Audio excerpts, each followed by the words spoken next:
One quiet morning at the little station, a giant pigeon waddled onto the tracks. But then, one big step went wrong. Uh-oh. The giant pigeon flapped and flapped, but the track wouldn't let go. Hey! That's when the tiny station dog finally sounded the alarm. Even the peanut vendor froze. Then, whoops, peanuts everywhere. Then it tried a new plan, the world's silliest moonwalk. Watch this!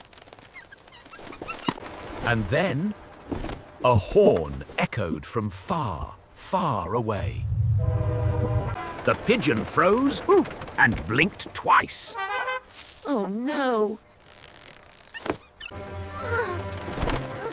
So the giant pigeon did the only thing it could.